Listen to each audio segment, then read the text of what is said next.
안녕하세요. 김혁 전도사입니다. 이번 시간에는 십자군 원정에 대해 함께 이야기해 보려고 합니다.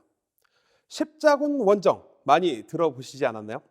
십자군 원정이라고 한다면 11세기 말부터 13세기 말까지 서유럽의 여러 군주들과 무사들이 크리스찬 형제 국가였던 로마 제국과 동방 정교회를 보호하고 성지 순례자를 보호한다는 명분을 가지고 오늘날의 레바논과 시리아, 팔레스타인 지역을 침략하며 시작되어 무려 200년간이나 8차례에 걸쳐 치러진 전쟁을 말합니다. 사실 십자군 원정에 대해 전체적으로 다루기에는 못해도 5편 정도의 영상은 들어가야 할 것 같은데요. 오늘은 제가 쉽고 빠르고 간략하게 이 한 편의 영상으로 이야기를 해보려고 합니다. 그럼 시작해 보도록 하겠습니다. 11세기까지 유럽의 입장에서 바라본 세계는 카톨릭 교회의 로마 제국과 동방 정교회의 비잔틴 제국이 통치하던 시대였습니다. 유럽의 기독교사에서 동양은 아직 역사의 무대에 등장하지 않은 이교도의 땅이었는데요. 동방으로부터 진출해온 셀주크 제국이 등장으로 세계는 큰 변화를 맞이하게 됩니다. 셀주크 제국은 바그다드를 점령한 이후 탄력을 받아서 빠르게 비잔틴 제국 통치하에 있던 소아시아를 점령하고 수도인 콘스탄티노플까지 위협하며 역사의 무대에 아주 화려하게 등장하게 됩니다. 이때 대표적인 전투 중 하나가 1071년 8월에 있었던 만지케르트 전투인데요. 이때 무려 6만에 달하는 비잔틴 제국의 군대가 셀주크 제국의 진격군에 전멸에 가까운 타격을 입으면서 비잔틴 제국은 아나톨리안 지역 대부분을 빼앗긴 상태가 되었습니다. 재정적으로나 군사적으로 아주 큰 어려움에 처하게 되었죠. 이러한 상황을 타파하고자 비잔틴 제국의 황제 알렉시우스는 가톨릭 교황에게 도움을 호소하게 되었는데요. 이미 1074년 교황이었던 그레고리 7세는 무슬림인 셀주크 제국의 침략을 받고 있는 동방교회를 구원하고 예루살렘에 있는 성묘교회를 이슬람 지배로부터 탈환해야 한다며 호소한 적이 있었기 때문에 알렉시우스 황제의 요청을 받은 교황 우르반 2세는 그 요청의 종교적 명분을 만들면서 십자군 원정의 틀을 다지게 됩니다. 그리고 1095년에 클레르몽이라는 프랑스의 한 도시에서 종교회의를 개최하고 동방교회의 구원과 성지 탈환이라는 명분으로 십자군 원정을 호소하게 되었죠. 그는 이렇게 말했습니다. 소름 끼치는 일이 일어나고 있습니다. 하나님으로부터 저주받은 민족들이 크리스찬의 대지를 침략하고 창으로 약탈하며 방화하고 주민들을 그 땅에서 추방하고 있습니다. 그러니 이제 그 야만적이고 사악한 자들로부터 이 거룩한 예루살렘을 다시 되찾읍시다. 교황의 이러한 연설은 마치 명령과도 같았습니다. 솔직히 교황은 군대를 소집할 권한이 없었으나 종교적 가치를 강조함으로 군대가 필요했던 알렉시우스 황제의 좋은 스피커 역할을 하게 된 것이죠. 당시 성지순례는 천국에 가는 데 필요한 주요 공적 중 하나로 믿어졌기 때문에 서로 가기를 권하였는데요. 특히 콘스탄틴 대제의 기독교 자유화 이후 부인인 헬레나가 순례를 한 후부터 많은 로마 사람들이 성지 순례에 열광하고 있는 상태였습니다. 그러니 더욱 교황의 말은 큰 영향을 끼칠 수밖에 없었죠. 그의 호소에 사람들은 분노하기 시작했습니다. 그리고 이렇게 외쳤죠. 하나님이 원하시는 일이다. 하나님이 원하시는 일이다. 데우스 로 풀트. 데우스 로 풀트. 이 데우스 로 풀트라는 외침은 이후 십자군들의 구호가 되었습니다. 교황의 사절들은 유럽 전 지역들을 순방하면서 십자군에 참여할 군인들을 모집했고 예루살렘 회복을 위한 거룩한 싸움에 나가기를 원한다면 죄수까지도 참여할 수 있게 했습니다. 이 거룩한 싸움에서 전사할지도 모르는 젊은이들에게 죄의 용서와 영생을 약속한다고 말하면서 말이죠. 그렇게 성지를 이교도의 지배에서 되찾자는 구호는 전 유럽을 휩쓸며 무려 10만 명 이상의 젊은이들을 십자군에 동참하게 만들었습니다. 그 속에는 기사도 10,000명 넘게 있었죠. 그 중에는 전설적 인물로 알려진 블론의 고드프리도 포함되어 있었습니다. 그런데 돌아오지 못할지도 모르는 십자군 원정에 10만 명 이상의 사람이 참여한 이유는 무엇이었을까요? 사실 명분처럼 신앙적인 이유만 있었던 것은 아니었습니다.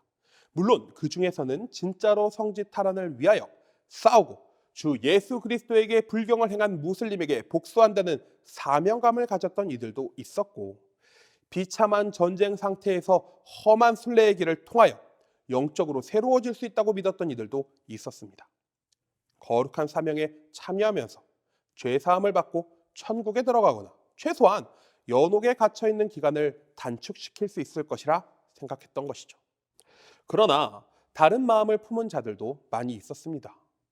이들을 이해하기 위해선 아시아의 역사에서는 등장하지 않는 독특한 형식 하나를 이해해야 하는데요. 이 독특성은 바로 중세 기사에 대한 독특성입니다. 중세 기사는 나라에 속해 있지 않는 무력 집단이었어요. 그들은 대체로 자신을 고용한 영주에게 충성을 서약한 자들이었죠. 또한 목적이 생기면 무사들과 함께 모여서 하나의 군대처럼 움직이다가 그 목적을 완성하면서 새롭게 얻게 되는 영토의 영주가 되어 뿔뿔이 흩어지는 형식을 가지고 있었습니다. 십자군 원정도 자세히 보면 이 동일한 패턴을 가지고 있음을 우리는 볼 수 있는데요.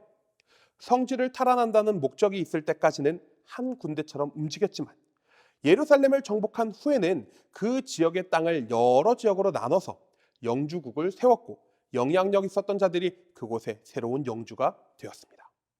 1차 십자군 원정이 마치고 생겨났던 예루살렘 왕국이 대표적인 예라고 할 수 있는데요. 그 속에는 트리폴리 백국, 에데사 백국, 안디옥 공국이 각각 다른 영주를 두고 왕국에 속해 있었죠. 또한 새로운 땅을 차지하여 농사를 짓고 부자가 될 수 있다는 꿈을 가진 이들도 있었습니다. 신앙적인 명분을 앞세우고 뒤에선 각자의 필요를 채우기 위한 수단으로 십자군 원정에 참여했던 것이죠. 다시 앞으로 돌아와 보겠습니다. 제1차 십자군 원정에 모인 병력들을 크게 세 갈래로 나눠볼 수 있는데요. 먼저는 툴루즈의 백작 레몽드 생질입니다. 그는 남프랑스의 광활한 영토를 가진 강력한 영주로 참전하는 제후들 중 유일하게 이슬람 교도들과의 전쟁을 경험했던 인물이었습니다. 그 다음은 로렌의 공작 고드프리드 부용입니다. 당시 유럽에는 장남이 아니라는 이유로 영지를 물려받지 못하고 소외된 기사들이 상당히 많았는데요. 고드프리는 이들을 효과적으로 끌어모아 강력하고 조직화된 병력을 꾸렸습니다. 이후 이들은 십자군 원정에서 매우 중요한 역할을 하게 되죠. 마지막으로는 풀리아의 공작 보헤몽입니다. 유명한 바이킹 로베르 기스카스의 아들이었던 그는 엄청난 덩치와 잘생긴 외모까지 갖춘 노르만의 왕조의 야심가였습니다. 이들은 우선 비잔틴 제국의 수도였던 콘스탄티노플을 향하여 진군하면서 도처에서 유대인들을 학살하기 시작했습니다. 학살의 이유는 사실 그다지 특별하지 않았어요. 당시 유대인들은 유럽에서 시민으로 거의 인정받지 못한 채 게토라고 불리는 자기들만의 집단 거주지에서 생활했었는데요. 시민으로서 인정받지 못했으니 당연히 정상적인 직업을 가질 수 없었고, 그래서 당시 중세시대의 교회에서 강하게 금지했었던 불로소득으로 돈을 얻는 일, 고리대금업을 하게 되었습니다. 돈을 빌린 자들은 유대인에 대한 적대감을 많이 가지고 있었습니다. 게다가 예수님을 죽인 족속이라는 낙인도 찍혀 있었죠. 시민이 아니기에 아무도 그들을 보호해주지 않았고, 그 때문에 십자군 원정길에 눈에 띈 유대인들은 무자비하게 학살되었습니다. 이는 원정이 끝날 때까지 지역과 상황을 가리지 않고 계속되었죠. 또한 십자군은 마을을 통과할 때마다 원정군의 권리를 주장하면서 주민들로부터 식량을 빼앗기도 했습니다. 그렇게 그들은 1096년 말에 콘스탄티노플에 차례차례 도착하게 됩니다. 이때 비잔틴 제국의 알렉시우스 왕제는 콘스탄티노플이 지원군이 아니고 군기 없는 5만여 명의 약탈자들에게 점령되었다며 한탄하기도 했었는데요. 그럼에도 황제는 십자군으로부터 충성을 약속받고 군수품과 식량을 공급했었습니다. 그제서야 십자군의 진군 속도가 빨라지기 시작했습니다. 1097년 6월에는 니케아를 함락하고 10월에는 안디옥, 99년 7월에는 예루살렘을 드디어 탈환하게 됩니다. 3년여의 시간 만에 5,000km의 대장정을 거쳐 예루살렘에 도착한 것입니다. 이때 십자군은 예루살렘으로 진군하면서 포로를 일체 잡지 않았는데요. 이는 그들에게 긍휼을 베푼 것이 아니라 점령한 도시마다 말 고삐까지 피해 젖은 채로 진군하였다 라고 말할 만큼 무자비하게 무슬림들을 학살하며 예루살렘으로 향했기 때문이었습니다. 특히나 예루살렘에서는 도시에 있던 모든 시민 대부분을 학살하고 무슬림이든 유대인이든 가리지 않고 학살하였습니다. 수많은 무덤과 성소들이 파괴될 정도로 아주 잔혹하게 약탈을 하기도 했었죠. 십자군이 빠르게 예루살렘에 접수할 수 있었던 이유는 그들이 강해서이기보다는 사실 그들과 맞섰던 무슬림들이 제대로 준비되어 있지 않았기 때문이었습니다. 당시 내부 분열로 공격을 받는 성들을 도와주는데 매우 소극적이었고 십자군의 진격을 되려 도와주기까지 했거든요. 그렇게 십자군은 예루살렘까지 점령하게 된 것입니다. 이에 그들은 점령지에 4개의 라틴 왕국을 세웁니다. 고드프리는 그중 예루살렘 왕국의 왕으로 추대되어서 성묘의 호위자를 자처하며 성지를 지키게 되었죠. 그들은 성지 방어를 위해 많은 성을 건축하게 됩니다. 이후 총 8차에 걸친 십자군 원정이 있은 후 1291년 크리스찬의 최후의 보루라고 여겨졌던 시리아가 함락되면서 200년에 걸친 십자군 원정은 끝이 나고 성지는 완전히 이슬람의 통치하에 들어가게 됩니다.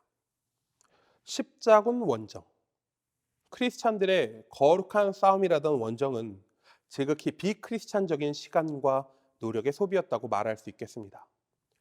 중세기 크리스찬들에게는 거룩한 정의를 위하여 싸우다가 죽는 것이 어렵지 않게 받아들여졌습니다. 그래서 그런 명분으로 십자군 원정에 많은 이들이 동참했지만 그들의 속마음에 품은 뜻, 각자의 신앙이든 일확천금의 꿈이든 무엇이든 결국 아무도 원하는 바를 얻지 못했습니다.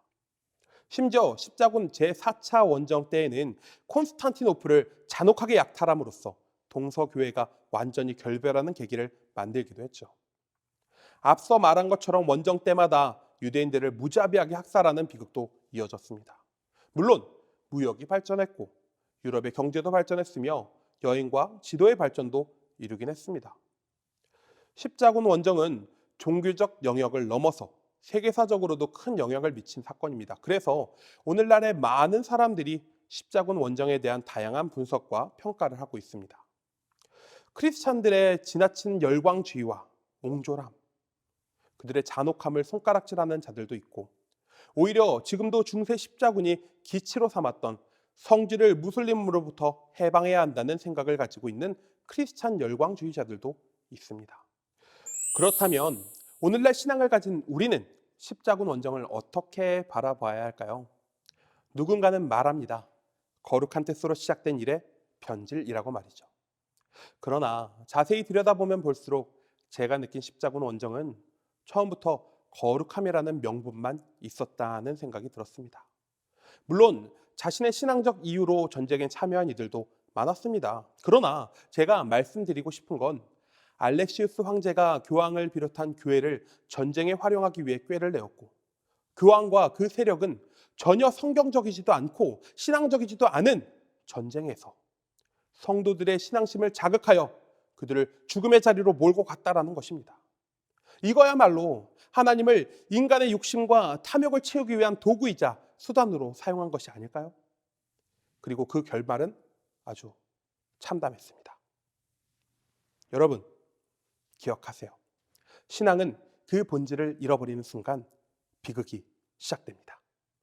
지금까지 십자군 원정의 이야기였습니다. 감사합니다.